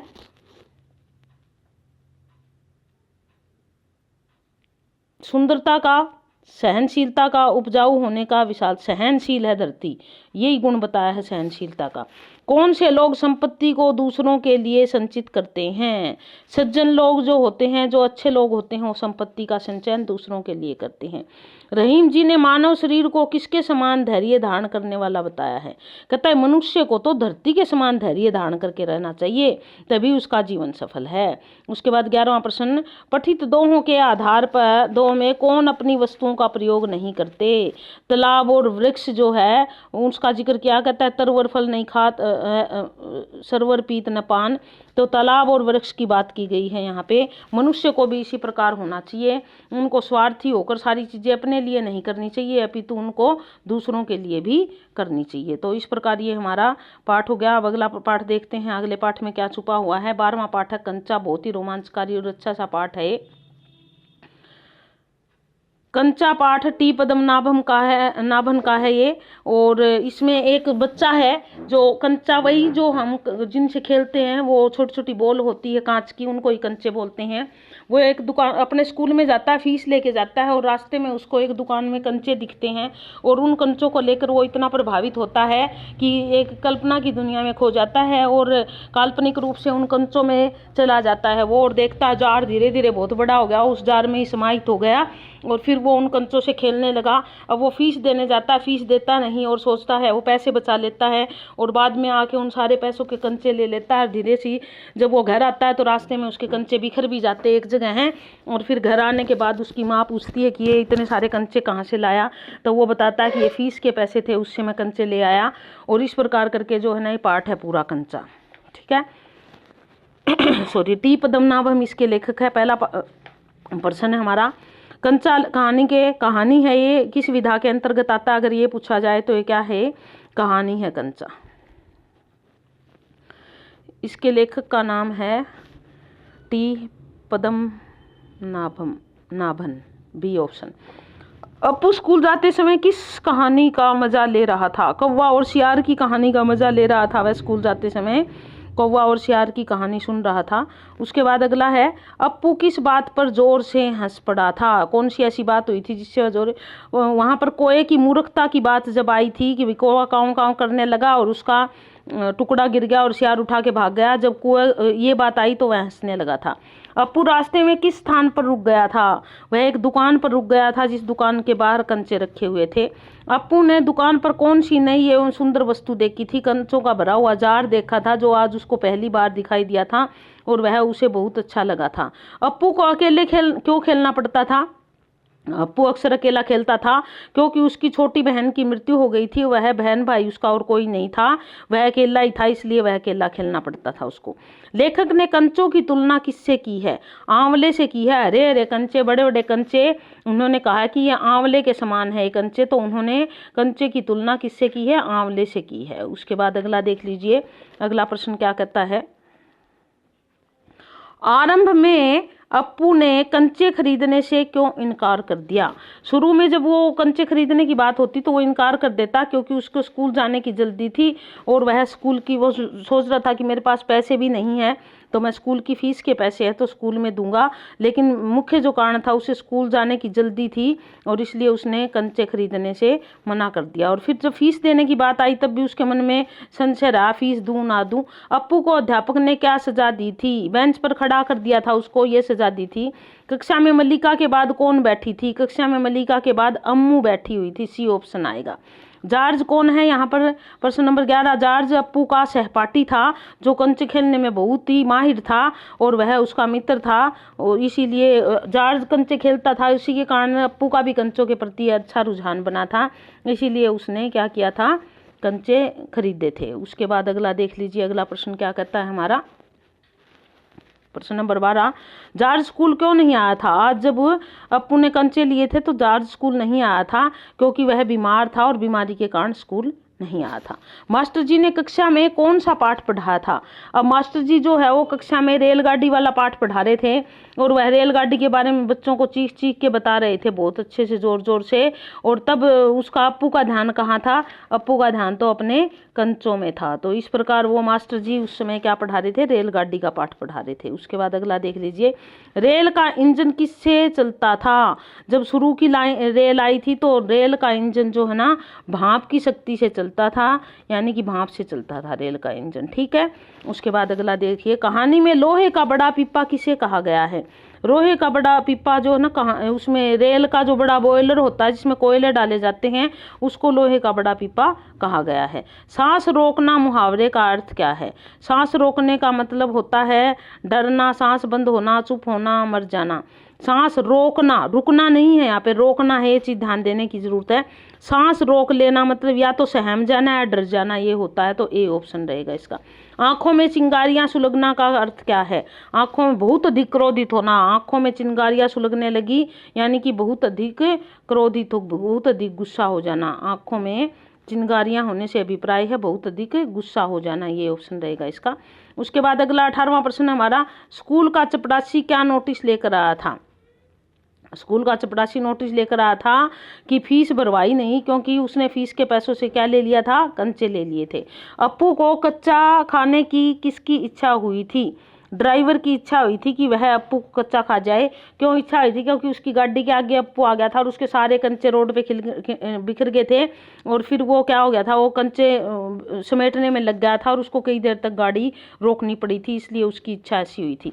अप्पू की माँ ने दांतों तले उंगली क्यों दबा ली? दांतों तले उंगली दबाना भी मुहावरा है, हैरान रह जाना, क्योंकि वह अप्पू द्वारा फीस के पैसों के कंचे खरीद लिए गए थे, इसलिए उसकी माँ बहुत हैरान हुई और उसने दांतों तले उंगली दबा दी। अगला पाठ है 13वां पाठ है, एक तिनका। अब यहाँ पर जो है ना कविता है एक तिनका, कि एक बार छोटा सा तिनका जिसको हम बिना मतलब का समझते हैं, वह छोटा सा तिनका भी किस प्रकार एक बड़े से बड़े आदमी को, एक बड़े से बड़े व्यक्ति को धरती पे ला देता है, इस तिनके के महत्व को बताया है इसके माध्यम से। और उसकी अकड़ कैसे निकाल देता है, घास का तिनका जिसको हम पैरों के नीचे रौंदते हैं। अयोध्या सिंह उपाध्याय हरिओद जो है बहुत बड़े लेखक हैं, उनकी ये कविता है। एक तिनका कविता के कवि का नाम तो है ही, बी डी ऑप्शन आएगा, अयोध्या सिंह उपाध्याय हरिओद। कई बार पूरा नाम लिख के इनको हरिओद के नाम से भी लिखा जाता है। अगला, कवि किससे भरा हुआ था? कवि घमंड से भरा हुआ एक दिन अपने घर की छत पे खड़ा हुआ था, उसी समय कहता है आंधी आई, एक तिनका आंख में गिरा, आंख मेरी बंद हो गई, लोग मूठ लेकर यानी कि कपड़े की गोल गोल सी बना के आंख सेकने लगे, आंख तिनका निकला नहीं और उसने मुझे एकदम से एहसास दिला दिया कि उसका भी क्या महत्व है। कवि कहाँ खड़ा हुआ था? घर की मुंडेर पे खड़ा हुआ था। कवि की आंख में अचानक क्या गिर गया? कवि की आंख में अचानक एक तिनका गिर गया। आंख में तिनका पड़ने पर कवि की दशा कैसी हो गई? बहुत बेचैन हो गए, क्योंकि हमारी आंख में छोटी छोटी चीज कोई गिर जाती है तो बहुत बेचैनी होती है। कवि को बेचैन देखकर लोगों ने क्या काम किया? लोगों ने मूठ से यानी कि कपड़े का गोल गोल सा बना के मुख से उसको गरम गरम हवा करके आंख को सेकने लगे ताकि आंख में आराम आए। अंत में कवि की समझ में क्या आया? अंततः कवि क्या समझता है? अंततः कवि समझता है कि घमंड नहीं करना चाहिए, क्योंकि घमंड करने से तो कुछ नहीं हासिल होता। एक छोटा सा तिनका भी घमंड निकालने के लिए बहुत होता है। एक तिनका किसके लिए पर्याप्त है? घमंड चूर करने के लिए एक छोटा सा तिनका भी बहुत उपयुक्त है, वही बहुत है जिससे घमंड चूर चूर हो सकता है। अब अगला पाठ है खान पान की बदलती तस्वीर। पहले किस प्रकार का खाना खाते थे लोग और आजकल किस प्रकार का खाते हैं। प्रयाग शुक्ल जो है इसके लेखक है। अब आजकल लेखक कहता है पहले खिचड़ी खाते थे, रोटी खाते थे, बाजरे की मेसी रोटी, साग, इस प्रकार की चीज़ खाते थे। आजकल पिज्ज़ा, बर्गर, जो है वो क्या होते हैं आपके, चाउमीन, समोसे, ये चीज़ खाने लगे और वो हमारी सेहत के लिए कितनी नुकसानदायक है। लेखक ने कुछ इसी प्रकार का यहाँ पे चिंता की है। खान पान की बदलती तस्वीर पाठ है। लेखक का नाम तो हमने देख ही लिया क्या है, प्रयाग शुक्ल है। लेखक का नाम तो ए ऑप्शन रहेगा। आरंभ में इडली डोसा भारत के किस भाग में खाए जाते थे, दक्षिण भाग में खाए जाते थे। अब भारत एक हो गया है। दक्षिण की व्यंजन उत्तर में मिलते हैं और उत्तर के व्यंजन दक्षिण में, पूर्व के पश्चिम में और पश्चिम के पूर्व में। पूरे भारत में हर तरह के व्यंजन देखे जाते हैं। यदि हम आज से 15-20 एक साल भी पहले की बात करें तब भी इतना चलन नहीं था, लेकिन आजकल बहुत चलन है। आज आप साउथ जो है में जाओ तो वहाँ भी आपको रोटी सब्जी मिलेगी और आप नॉर्दर्न भारत में देखो, उत्तरी भारत में देखो तो आपको सारा साउथ इंडियन खाना मिल जाता है आराम से। संस्कृति, ढाबा संस्कृति भारत के किस भाग में प्रचलित थी। उत्तर भारत में ढाबा संस्कृति आज भी प्रचलित है, पहले भी थी और धीरे धीरे फैलती जा रही है। उत्तर भारत में बहुत ज़्यादा इसका जो है वो चलन है। ढाबा संस्कृति के प्रमुख व्यंजन कौन से होते थे। ढाबा संस्कृति में यदि बात करो तो जैसे आप अब भी देखते हो रोड के किनारे किनारे बहुत सारे ढाबे बने होते हैं और जो आवागमन करते हैं, जो लोग खासकर जो ट्रक ड्राइवर वगैरह होते हैं, वो ज़्यादातर दाल रोटी और साग वगैरह या इस प्रकार का खाना पसंद करते हैं। आजकल उन ढाबों में सभी तरह की सब्जियां मिल जाएगी आपको, लेकिन दाल रोटी साग उनकी काफ़ी फेमस होती है। पंजाब में जाओ तो इन दिनों में साग और मक्की की रोटी खूब मिलेगी आपको ढाबों पे, तो इसका डी ऑप्शन रहेगा। फास्ट फूड से क्या अभिप्राय है। फास्ट मतलब जल्दी, फूड मतलब भोजन, जो भोजन जल्दी बन जाए यानी कि तुरंत बन जाने वाला भोजन फास्ट फूड कहलाता है। नूडल, बर्गर, चाउमीन आदि किस भोजन के व्यंजन है। सारे फास्ट फूड के हैं, क्योंकि जो एक बना हुआ होता है अपना मैदे का खमीर करके वो पाव या ब्रेड वगैरह उसी से इसको फटाफट बना दिया जाता है। या फिर नूडल बनी हुई होती है, पानी में बॉयल करो उनको और फटाफट से बना दो तो जल्दी बनने वाले हैं। ढोकला गाठिया किस प्रदेश के व्यंजन है। देखिए बेसन से बने हुए अधिकतर व्यंजनों की यदि हम अधिकतर, सारे नहीं कह रही मैं, अधिकतर व्यंजनों की यदि बात करें तो वो गुजरात से है, क्योंकि गुजरात के लोग अपने भोजन में बेसन और मिठे को बहुत अधिक शामिल करते हैं। तो ढोकला, गठिया, पापड़ा, फाफड़ा ये सारे जो है वो गुजरात के व्यंजन हैं। खान पान की बदलती तस्वीर ने किसे अधिक प्रभावित किया है। युवकों को अधिक प्रभावित किया। जो आज की युवा पीढ़ी है वो इससे ज़्यादा प्रभावित हुई है, वो इन चीज़ों को खाना ज़्यादा पसंद करती है, परंपरागत खाने को पसंद कम करती है। अंग्रेजी शासन में ब्रेड कौन खाते थे।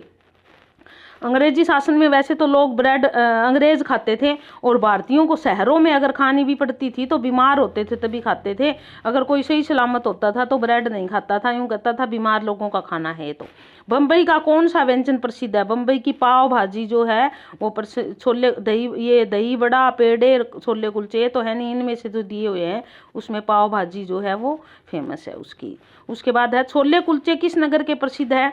दिल्ली में छोले कुलचे बहुत प्रसिद्ध है, दिल्ली के छोले कुलचे सारी जगह प्रसिद्ध। मथुरा में पेड़े मथुरा के बहुत प्रसिद्ध है, डी ऑप्शन आएगा इसका। मथुरा के पेड़े, हाँसी के पेड़े भी है वही बहुत प्रसिद्ध, लेकिन मथुरा के अपने अलग तरह ही होते हैं, ब्राउन से रंग के, हाँसी के सफेद रंग के होते हैं। कामकाजी महिलाएं कौन से व्यंजन अधिक पसंद करती है। जल्दी तैयार होने, जो नौकरी वाली महिलाएं हैं वो उन व्यंजनों को पसंद करती है जो जल्दी से तैयार हो जाए, जिसमें समय बहुत कम लगे। खान पान की नई संस्कृति में हमें किसके नए बीज दिखाई देते हैं। राष्ट्रीय एकता दिखाई देती है, क्योंकि हर तरह का भोजन हर जगह का व्यक्ति खाता है तो इससे राष्ट्रीय एकता को बढ़ावा मिलता है, मिक्सअप होते हैं लोग एक दूसरे में। लेखक के अनुसार किन व्यंजनों के पुनरुद्धार की आवश्यकता है। जो स्थानीय व्यंजन होते हैं, स्थानीय मतलब वहाँ की जो लोक संस्कृति में शामिल है, उन व्यंजनों को फिर से नए सिरे से प्रस्तुत करने की आवश्यकता है, क्योंकि उनका अपना ही महत्व होता है। उदाहरण के तौर पर अगर आप पंजाब में जाओ तो वहाँ मकई की रोटी सरसों का साग मिलेगा।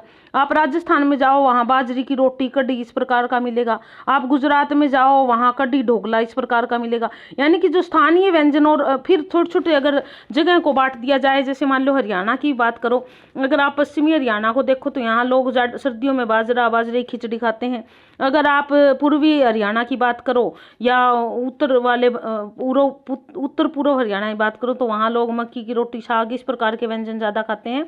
तो ये स्थानीय व्यंजन है और इनको बढ़ावा देने की आवश्यकता है। उसके बाद आगे देखिए, लेखक ने कौन सी खान पान की संस्कृति को जांचते रहने के लिए कहा है? लेखक कहता है मिश्रित संस्कृति को समय समय पर जांचते रहना चाहिए कि ये हमारे लिए कितनी उपयोगी है, कौन सा भोजन हमारे लिए उपयोगी है और वो हमारे समाज को क्या लाभ दे रहा है, इस प्रकार हमें ध्यान रखना चाहिए। उसके बाद देख लिए अगला है हमारा पाठ नीलकंठ। बहुत ही अच्छा मज़ेदार सा पाठ है नीलकंठ और बहुत ही अच्छी लेखिका, जो आदर्श लेखिका रही है मेरे लिए भी, महादेवी वर्मा, और उनका पाठ है नीलकंठ। नीलकंठ पाठ में वही पक्षियों का, पक्षी प्रेमी तो रही है, इन्होंने बहुत सारे नौकर भी, नौकर तो क्या कहें, एक परिवार की तरह ही रहते थे, ऐसे लोग भी रखे हुए थे घर में, और इन्होंने बहुत सारे पशु पक्षी भी रखे हुए थे, जिसमें एक मोर का जिक्र है और उस मोर का नाम है नीलकंठ। गिलहरी हो, नीलकंठ मोर हो, लूसी हो, या जो है ना खरगोश हो, किसी का भी हो, कई बहुत सारे संस्मरण हैं इनके, तो ये भी एक संस्मरण है इनका नीलकंठ। नीलकंठ पाठ में किसके जीवन का वर्णन है? नीलकंठ पाठ में एक मोर के जीवन का वर्णन है। लेखिका तो महादेवी वर्मा है, यह आपने पढ़ ही लिया नीलकंठ पाठ में मोर का जीवन। नीलकंठ पाठ की लेखिका का नाम महादेवी वर्मा है। महादेवी वर्मा को मोर के बच्चे किसने दिए थे? महादेवी वर्मा को मोर के बच्चे बड़े मियाँ ने दिए थे। जब वो बाजार से गुजर रही थी तो एक दुकान पे वो देखती है कुछ छोटे छोटे बच्चे हैं, और जब उन्हें पता चलता है वो मोर के बच्चे हैं तो वो उन्हें खरीद लाती है, वो बड़े मियाँ के पास थे। और इस प्रकार चिड़ीमार कहाँ का रहने वाला था? चिड़ीमार अक्सर पक्षियों को इस प्रकार पकड़ के उनके पास बेच देते थे, वो शंकरगढ़ का रहने वाला था, यानी कि ए ऑप्शन रहेगा। मोर के बच्चे आरंभ में किस पक्षी जैसे दिखते थे? जब वो छोटे छोटे मोर के बच्चों को लाई तो महादेवी वर्मा को संशय था कि ये मोर के बच्चे है भी कि नहीं, वो उसे तितर जैसे दिखाई दे रहे थे, क्योंकि छोटा मोर का बच्चा तितर जैसा ही दिखता है। महादेवी जी ने मोर के बच्चों को कितनी कीमत चुकाई थी? उन्होंने 35 रुपए दिए थे मोर के बच्चों के, और उस चिड़ीमार से उसको खरीद लिए थे। उसके बाद अगला प्रश्न है, महादेवी जी ने मोर के बच्चों का आरंभ में कहाँ रखा? उनको आरंभ में पढ़ने लिखने वाले कमरे में रखा, क्योंकि वो छोटे थे और नए नए आए थे, तो उनको ये था कि कभी दूसरे पक्षी जो है इनको तंग ना करे, तो इसलिए उसने कभी कोई सांप सपोला ना खा जाए, इसलिए उन्होंने अपने पढ़ने के कमरे में ही उनको रख दिया था। किसके डर के कारण महादेवी जी ने उस कमरे का दरवाजा बंद रखा था? मोर के बच्चे थे, जिसमें बिल्ली का सबसे बड़ा डर था उनको, क्योंकि छोटे छोटे थे मोर के बच्चे, कहीं बिल्ली उनको ना खा जाए, तो उनके डर से वो दरवाजा हमेशा बंद रखती थी, और बिल्ली का नाम था चित्रा बिल्ली, यानी कि बी ऑप्शन, चित्रा बिल्ली के डर से, क्योंकि बिल्ली का स्वभाव होता है छोटे पक्षियों को या उनको खाना, तो उसके डर से दरवाजा बंद रखती थी। महादेवी जी ने पहली मोरनी का नाम क्या रखा? उनके बाड़े में एक पहले से एक मोरनी थी और उस मोरनी का नाम था राधा, डी ऑप्शन रहेगा इसको। दूसरी मोरनी का नाम लेखिका ने कुब्जा क्यों रखा? क्योंकि देखिए वो पहली मोरनी राधा, वो तो 2 बच्चे थे उनमें से ही थी राधा, तो उसके बाद एक और मोरनी आई थी और उस मोरनी का नाम उन्होंने कुब्जा रखा। अब कुब्जा क्यों रखा आगे हम इस बारे में भी बात करेंगे। तो वो उस मोरनी का नाम उसकी जख्मी टांग के कारण कुब्जा रखा था, क्योंकि श्री कृष्ण की कहानी में भी एक कुबड़ी होती है जिसका नाम कुब्जा होता है, तो उसकी जख्मी टांग थी, इस कारण उसका नाम उन्होंने कुब्जा रख दिया था। राधा को नीलकंठ की सहचारिणी क्यों कहा गया था? क्योंकि वह नीलकंठ के साथ ही रहती थी, और जब महादेवी वर्मा उन छोटे छोटों को लेकर आई तब भी वो नीलकंठ के साथ ही थी, तो इसलिए उसको नीलकंठ के साथ रहने के कारण उसको नीलकंठ की सहचारिणी कहा था। नीलकंठ के साथ रहती थी हमेशा। उसके बाद है नीलकंठ किस ऋतु में नृत्य करता था? नीलकंठ वर्षा ऋतु में नृत्य करता था। महादेवी जी को देखकर नीलकंठ अपनी प्रसन्नता किस प्रकार प्रकट करता था? वह अपने पूरे पंख फैला देता था महादेवी को देख के, और इस प्रकार उनके आगमन पर वह अपनी प्रसन्नता प्रकट करता था। महादेवी जी ने मोर का नाम नीलकंठ ही क्यों रखा? उसकी गर्दन की नीलाभत के कारण, नीले रंग की गर्दन थी उसकी, और उसी को देखकर उन्होंने उसका नाम नीलकंठ रख दिया था। नीलकंठ ने किसकी जान बचाई थी? अब नीलकंठ जो था वो, उनके बारे में बहुत सारे पक्षी और पशु मैंने आपको जानवर थे बताया है। तो खरगोश एक बार अपनी मांद खोद खोद के बाड़े के दूसरी तरफ निकल गए थे, और दूसरी तरफ जो है ना उनका शिकार होने का भय था। तो जब नीलकंठ को ये बात पता चली तो वो जाके उस दूसरी तरफ उस पे बैठ गया बिल पे की, ताकि वो निकल ही ना पाए खरगोश। तो इस प्रकार खरगोश के बच्चे की जान बचाई थी उन्होंने, डी ऑप्शन रहेगा इसका। नीलकंठ की गति कैसी थी? गर्वीली थी, वो बड़ा गौरव से चलता था, तो उसकी चाल जो थी वो गर्वीली थी। उसके बाद अगला प्रश्न देखिए, महादेवी जी के चिड़ियाघर का सेनापति कौन था? सेनापति नीलकंठ ही था। चिड़ियाघर का सबका जो है ना नेतृत्व करता था वो। मोर किसका वाहन माना जाता है? मोर कार्तिकेय जी का वाहन माना जाता है। शिव जी के पुत्र कार्तिकेय जी और उनका वाहन मोर माना जाता है। मयूरारूढ़ बोलते हैं उनको। विदेशी महिलाओं ने नीलकंठ को कौन सी उपाधि दी थी? जो वहाँ उनका बाड़ा देखने के लिए विदेशी महिलाएं आई थी, उन्होंने परफेक्ट जेंटलमैन की उपाधि दे दी थी नीलकंठ के हाव भाव और उसकी क्रियाओं को देख के। नीलकंठ किस मौसम में जाली घर में बेचैन हो उठता था? वसंत ऋतु में वह जाली घर में बेचैन हो उठता था। बाहर आके उसका अच्छे से जो नाचने का और कुकाने का मन करता था, तो वह वसंत ऋतु में बेचैन हो जाता था जाली घर में। उसके बाद अगला देखिए, भोर और बरखा अगला पाठ है। मीरा के पद है। अगला पाठ भी एक काव्य है, मीराबाई की है, भोर और बरखा। अब क्या है, दो पद है यहाँ पे। मीराबाई ने किस पद में वर्षा का वर्णन किया है? वर्षा का वर्णन किया है। पहला बरखा नाम से पहला पद है उनका, उसमें उन्होंने वर्षा का वर्णन किया है। तो इसका ऑप्शन रहेगा हमारा सी, बरखा, सी ऑप्शन। उसके बाद अगला देख लीजिए, दूसरा, बरखा शीर्षक शब्द में किस मास की वर्षा का वर्णन है? अब वर्षा का तो ज्यादातर सावन भादुओं का ही करते हैं, तो सावन मास की वर्षा का ही जिक्र है यहाँ भी, सावन महीने की वर्षा का, सावन बी ऑप्शन रहेगा। मीराबाई की भक्ति किसके प्रति है? श्री कृष्ण जी के प्रति है मीराबाई की भक्ति। किसके प्रति है? श्री कृष्ण। मीरा किसकी भक्ति? मेरे तो गिरधर गोपाल दूसरों न कोई, जाके सिर मोर मुकुट मेरो पति सोई हो। मीरा के पद है ये। मीरा श्री कृष्ण की सगुण भक्त उपासक थी। भोर शीर्षक में कौन दही मथ रही थी? गोपियां दही मथ रही थी। भोर यानी कि सुबह हो जाती है और श्री कृष्ण का वर्णन है यहाँ पे। भोर होने के बाद वहाँ की दिनचर्या कैसी है और उसका वर्णन है, तो गोपियां जो है वो दही मथती है। मीराबाई किसके स्वागत में गीत गाना चाहती है? वह श्री कृष्ण के स्वागत में गीत गाना चाहती है। श्री कृष्ण की जय जयकार कौन रहे हैं? सारे ग्वाल बाल उसके श्री कृष्ण जी के दरवाजे पे खड़े होकर उनकी जय जयकार कर रहे हैं, उसको उठाना चाहते हैं सुबह सुबह, इसलिए वो जय जयकार कर रहे हैं। कवित्री ने गौओं का रखवाला किसे माना है? श्री कृष्ण जी को कहा है उन्होंने गौओं का रखवाला। सावन मास में मीराबाई के मन में क्यों उमंग उठती है?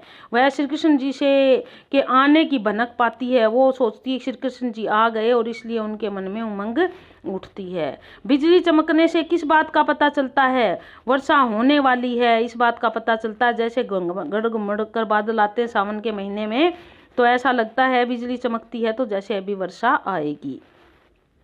सावन के काले बादलों को देखकर मीराबाई को किसकी याद आती है? सावन के काले बादलों को देखकर मीराबाई तो एक ही याद करती है जिसको वह अपना पति मानती है, वो श्री कृष्ण। तो इस प्रकार हमारे 16 पाठ, अब पाठ आ गया हमारा 17वां अंतिम पाठ की तरफ बढ़ रहे हैं हम। वीर कुंवर सिंह जो है पाठ का लेखक है, अंतिम तो नहीं अभी तो रहते हैं। किस कवित्री की कविता में वीर कुंवर सिंह का नाम आया है? सुभद्रा कुमारी चौहान की कविता है और उसमें आया है सुभद्रा कुमारी। झांसी की रानी भी थी छठी में, वो भी सुभद्रा कुमारी चौहान की थी। और यहाँ पर वीर कुंवर वहीं उसने जिक्र, उसी में सुभद्रा कुमारी चौहान ने वीर कुंवर का जिक्र किया है। अगर आपने वो कविता पर खूब लड़ी मर्दानी, वो तो झांसी वाली रानी थी, बुंदेले हर बोलो के मुँह हमने सुनी कहानी थी, उसी में वीर कुंवर का जिक्र आया है। भारत में प्रथम स्वतंत्रता संग्राम कब हुआ था? सन 1857 में हुआ था, ये तो हमें पता ही है। उसके बाद मंगल पांडे को फांसी कब दी गई थी? बहुत इंपॉर्टेंट प्रश्न है। 8 अप्रैल 1857 को मंगल पांडे को फांसी दी गई थी, ये ऑप्शन रहेगा। वीर कुंवर के पिता का नाम क्या था? साहबजादा सिंह था वीर कुंवर के पिता का नाम। उसके बाद अगला देख लीजिए, कुंवर सिंह की माता का क्या नाम था? कुंवर सिंह की माता का नाम था पंचरतन कुंवर, यानी कि ए ऑप्शन रहेगा। वीर कुंवर का जन्म कब हुआ था? सन 1782 में हुआ था, सी ऑप्शन रहेगा इसका। वीर कुंवर सिंह के पिता किस रियासत के राजा थे? जगदीशपुर रियासत के राजा थे वीर कुंवर के पिता। उसके बाद अगला देख लीजिए, अगला प्रश्न क्या कहता है, निम्नलिखित में से सन 1857 के स्वतंत्रता संग्राम के मुख्य नेता कौन थे? पंडित जवाहरलाल नेहरू तो नहीं थे, महात्मा गांधी भी नहीं थे, सरदार पटेल भी नहीं थे, नाना साहब थे, बिल्कुल थे। तात्या टोपे, नाना साहब और लक्ष्मीबाई की बात होती है।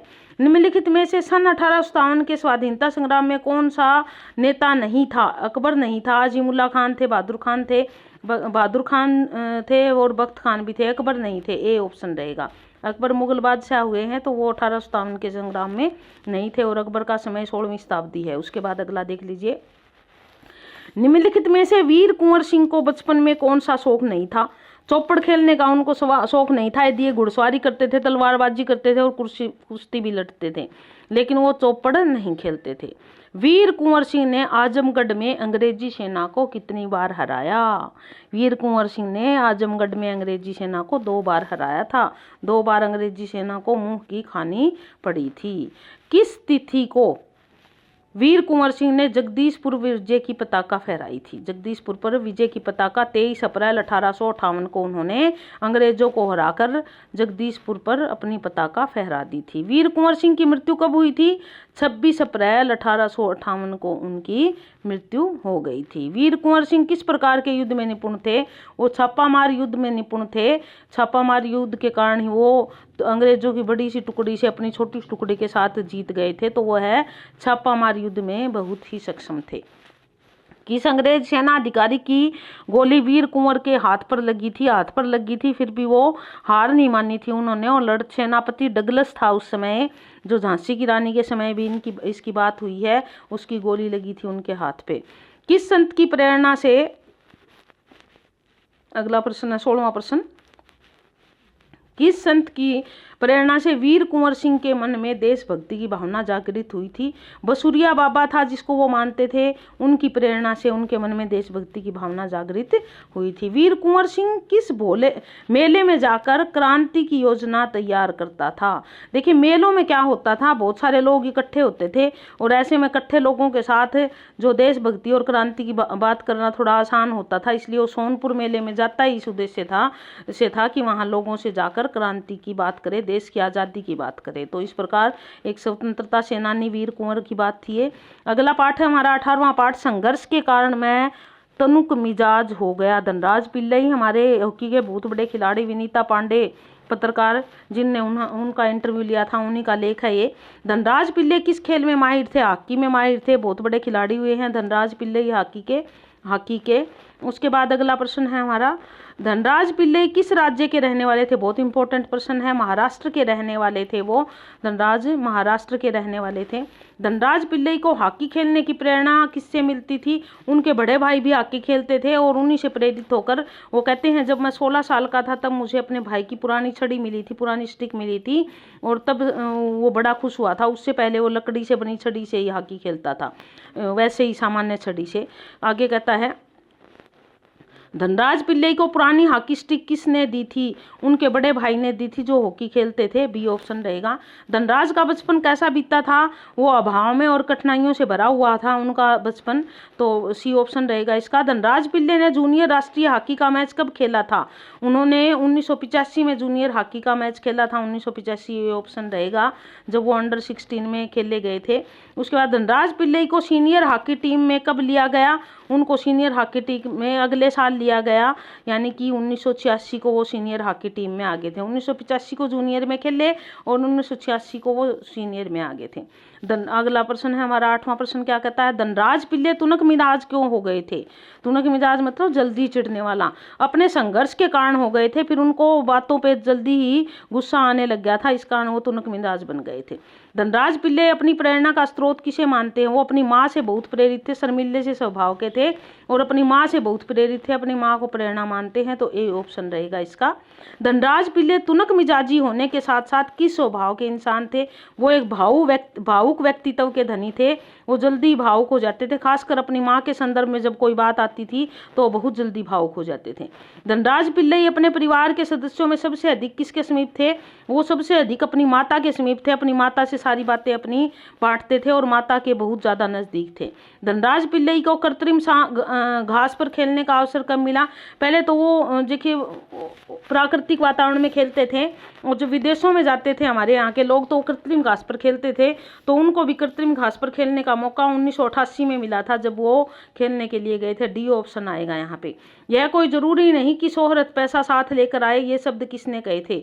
ये स्वयं धनराज ने कहे थे। वो कहते हैं कि मैं फेमस तो काफ़ी हो गया था लेकिन मेरे पास इतना पैसा नहीं था, मैं उस समय भी रेलों में घूमता था। फिर किसी व्यक्ति ने मुझे एक बार कहा कि अब तो आप बहुत विशेष व्यक्तित्व बन गए हैं, तो आपको गाड़ी ले लेनी चाहिए, और फिर उन्होंने कहा कि मैंने एक एम्बेसडर कार ली थी। इस प्रकार का जिक्र भी किया है उन्होंने। धनराज पिल्लई ने सन 2000 में कौन सी कार खरीदी थी? फोर्ड आइकन, एम्बेसडर नहीं सॉरी, फोर्ड की कार थी, फोर्ड आइकन कार खरीदी थी उन्होंने। डी ऑप्शन रहा, पहली कार थी ये जो 2000 में उन्होंने खरीदी थी। और धनराज पिल्लई को हर जगह किस कारण प्रतिष्ठा मिली? उन्हें हॉकी के खेल के कारण प्रतिष्ठा मिली, उनको बहुत मान सम्मान मिला। और वो कहते हैं, जब मुझे प्रधानमंत्री ने अपने पास बिठाया तो यह मेरे लिए बहुत ही गौरवान्वित होने वाला विषय था, और मैं इतना रोमांचित और गौरवान्वित था। इसी इंटरव्यू में उन्होंने कहा है। अगला पाठ देख लीजिए। आश्रम का अनुमानित व्यय मोहनदास करमचंद गांधी, यानी कि कौन है ये? हमारे बापू राष्ट्रपिता महात्मा गांधी, उन्हीं का लेख है ये। और आश्रम के खर्च का किस प्रकार वो हिसाब किताब रखते थे, उसी का ब्यौरा है इसमें। गांधी जी कहाँ आश्रम का निर्माण करना चाहते थे? वो अहमदाबाद में आश्रम का निर्माण करना चाहते थे। यहाँ पर आ जाएगा डी ऑप्शन। आरंभ में आश्रम में रहने वाले लोगों की संख्या कितनी बताई गई है? 40 लोग थे जो आरंभ में आश्रम में रहते थे, और बाद में धीरे धीरे वो लोग बढ़ते चले गए। तीसरा पाठ जो है, तीसरा प्रश्न, आश्रम में कितने रसोई घर बनाने का अनुमान लगाया गया था? 3 रसोई घर बनाने का अनुमान लगाया था। पुस्तकालय में रखी जाने वाली पुस्तकों की संख्या कितनी बताई गई है? 3000 के लगभग कहते हैं कि पुस्तकें थी जो पुस्तकालय में रखी गई थी। मकान बनाने के लिए कितनी जमीन की आवश्यकता बताई गई है? 5000 फुट वर्ग की आवश्यकता थी बनाने के लिए, जिसमें सारे लोग आराम से रह सके। खेती करने के लिए कितनी जमीन की मांग की गई है? यहाँ पर 5 एकड़ की बात थी कि उसमें खेती और आश्रम का खर्चा, उससे जो खान पान है वो चलता रहे। गांधी जी के अनुसार रसोई के सामान पर कुल कितने रुपए खर्च होने का अनुमान था? 150 रुपए कहता है कि खर्च हो जाएंगे, जिससे रसोई का सामान चल जाएगा। सी ऑप्शन रहेगा। गांधी जी के अनुसार 50 लोगों पर औसतन 1 वर्ष का कुल कितना खर्चा हो जाता है? अब वो कहता है कि 6000 के लगभग एक व्यक्ति 1 वर्ष का कुल खर्चा औसतन 50 लोगों पर औसत निकाली उन्होंने लगभग 6000 एक साल की। उसके बाद अगला है, मेहमानों को लाने ले जाने के लिए किस वाहन की मांग की गई थी? बैलगाड़ी की मांग की गई थी कि भाई यहाँ मेहमान आए, उनको लाए और छोड़ाए। शिक्षण के लिए कितने देसी हथकरघों की मांग की गई थी? देसी हथकरघे जो हाथ से कपड़ा बनाते थे, उनकी 5-6 हथकरघों की मांग की गई थी, जिससे लोगों का प्रशिक्षण हो सके। गांधी जी ने आश्रम की स्थापना कब करनी चाहिए थी? सन 1915 में उन्होंने चाहा था कि एक आश्रम की स्थापना हो जाए जिसमें इस प्रकार की कार्य प्रणाली हो, जिसका जिक्र किया गया है। गांधी जी ने जिस आश्रम की स्थापना की थी, बाद में वह किस आश्रम के नाम से प्रसिद्ध हुआ? साबरमती नाम के आश्रम से प्रसिद्ध हुआ। ए ऑप्शन आएगा इसका, साबरमती आश्रम कहते हैं इसको। उसके बाद देखिए अगला क्या है, प्रश्न पाठ हमारा 20 और बालकृष्ण शर्मा नवीन का विपल्लव गायन है। कवि को यह सी तान सुनाओ जिससे उथल पुथल मच जाए, एक हिलोर उधर से आए, एक हिलोर उधर से आए, हाहाकार रण में मच जाए। कुछ इस प्रकार की पंक्तियां हैं, बीच बीच में मैंने टूटी फूटी सुनाई है आपको। विपल्लव गायन किसका प्रतीक है? बदलाव का प्रतीक है, क्रांति का प्रतीक है विपल्लव गायन। किसका यहाँ पर ऑप्शन आया है? तो बदलाव का। कवि कैसी तान सुनना चाहता है? हलचल मचा देने वाली तान सुनना चाहता है, जिससे हलचल मच जाए, हलचल मचाने वाली। ए ऑप्शन रहेगा इसका। उसके बाद कवि की वीणा में क्या आकर बैठ गया है? कहता कि वीणा में आकर बैठ गई है चिंगारियां, जिससे जो है ना क्रांति आएगी। अगर वीणा बजेगी, चिंगारी उठेगी तो वो अपनी लपेट में और दूसरों को भी जो है वो जगाएगी। कवि के अनुसार किसका कंठ रुका हुआ है? महानाश का कंठ रुका हुआ है, ऐसा मानता है कवि कि जल्दी ही महानाश आने वाला है, जिसका कंठ रोक दिया गया है। उसके बाद अगला कहता है, मारक गीत का अर्थ है, मारक मतलब मारने वाला, यानी कि विनाश करने वाला। तो सी ऑप्शन रहेगा। कवि ने झाड़ किसे कहा है? पुराने विचारों को या जो बीच में मुसीबत आ रही है उनको झाड़ झंझाड़ कहा है। तो यहाँ सबसे बड़ी मुसीबत है रूढ़िवादी विचार, तो उनको कहा है। कवि के गीत की तान कैसी है? क्रोधित कर देने वाली। डी है उसके गीत की तान। कण कण में है व्याप्त वही स्वर, यहाँ वही का क्या अर्थ है? वही से अभिप्राय है जिससे पहले भी लोगों ने अपने अधिकारों के लिए आवाज उठाई थी, उस स्वर की बात है, और वो स्वर है क्रांति का स्वर। तो ए ऑप्शन रहेगा इसका। कवि किसके राज देख आया है? वह कहता है मैं सारे जीवन के राज देख आया, जब तक आप आवाज नहीं उठाओगे उसका कोई तुम्हारी बात सुनने वाला नहीं है। कवि किसके पोषक सूत्र पर रखाया है? महानाश के पोषक सूत्र पर रखाया है। महानाश होगा तब जब क्रांति आएगी। बड़ा आदमी किसको कहते हैं? पाठ नंबर 21 और पंडित माधव प्रसाद मिश्र इसके लेखक है। और देख लेते हैं इस पाठ में क्या है। बड़ा आदमी किसको कहा गया है? कविता के कवि का नाम क्या है? कविता है बड़ा आदमी किसको कहते हैं? पंडित माधव प्रसाद मिश्र जो है वो क्या है इसके सी ऑप्शन। कवि, ऊंचे महल चिनाने से मनुष्य क्या नहीं बनता, बड़ा नहीं बनता। कहता है ऊंचे ऊंचे महल चिनवाने से कोई बड़ा नहीं बन जाता है। बड़ा बनने के लिए तो कुछ और ही चाहिए, सद्गुण चाहिए, परोपकार चाहिए, अहंकार नहीं होना चाहिए। कवि के अनुसार सबसे टेढ़ा काम क्या है? बड़ा बनना सबसे टेढ़ा काम है। बड़ा बनना काम बहुत ही मुश्किल है। कवि का ऐसा मानना है कि बड़ा कहना तो बड़ा आसान है, बड़ा बनना बहुत मुश्किल है। आदमी बड़ा कैसे कहलाता है? अपने सद्गुणों के कारण ही बड़ा कहलाता है। धन दौलत से कोई बड़ा नहीं बनता। अहंकार में चूर रहने वाला व्यक्ति क्या कहलाता है? वह छोटा ओछा व्यक्ति कहलाता है। सद्गुणों से बड़े बनने वाले व्यक्ति क्या कहलाते हैं? वह बड़े जो सद्गुणों से बड़े बनते हैं उन्हीं को अक्सर बड़ा कहा जाता है। उसके बाद 7वां प्रश्न है हमारा, सद्गुणी किन में आदर पाते हैं? सद्गुणी बुद्धिमानों में आदर पाते हैं। मूर्खों की बात नहीं है यहाँ, बुद्धिमानों की। जो अच्छे गुणों वाले होते हैं उनका बुद्धिमान हमेशा आदर करते हैं। तो हम वीडियो के अंत की तरफ बढ़ रहे हैं। इससे पहले हम इसको संपन्न करें। उम्मीद है आपको पसंद आ रही होगी। चैनल को सब्सक्राइब करें, लाइक करें, शेयर करें और पेपर होने के बाद हटे नहीं भाई, चैनल से देखते रहे, कुछ ना कुछ मिलेगा आपको इसमें। जो हमारा सतत प्रयत्न होता है वही हमें हमारे ज्ञान को बढ़ाता है और ज्ञान तो जितना आप ग्रहण करोगे उतना ही बढ़ेगा और इस दिशा में हम चलते रहें। मेरी तो यही उम्मीद है। ये नहीं कि पेपर के बाद बुक बंद करके रख दें, क्योंकि जीवन जो है एक मनुष्य जीवन ही एक विद्यार्थी जीवन है। सतत प्रयत्न हमें बहुत कुछ सिखाता है। कविता में पाठक किसके लिए प्रयुक्त है? पाठक कविता पढ़ने वाले, जो पढ़ने वाले हैं उनको ही पाठक कहा गया है। डी ऑप्शन है इसका। कविता पढ़ने वालों को पाठक कहा गया है। जग शब्द से क्या अभिप्राय? जग का मतलब ही संसार होता है, तो यहाँ भी संसार ही है।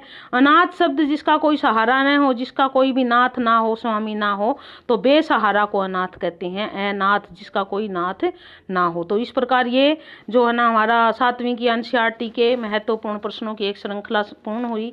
उम्मीद है आपको पसंद आई होगी और चैनल को देखते रहिए। इसी प्रकार अपना प्यार प्रेम और साथ बनाए रखिए और कल के पेपर के लिए सभी को ऑल द बेस्ट। आप सबका पेपर जो है क्वालिफाई हो जाए। धन्यवाद। जय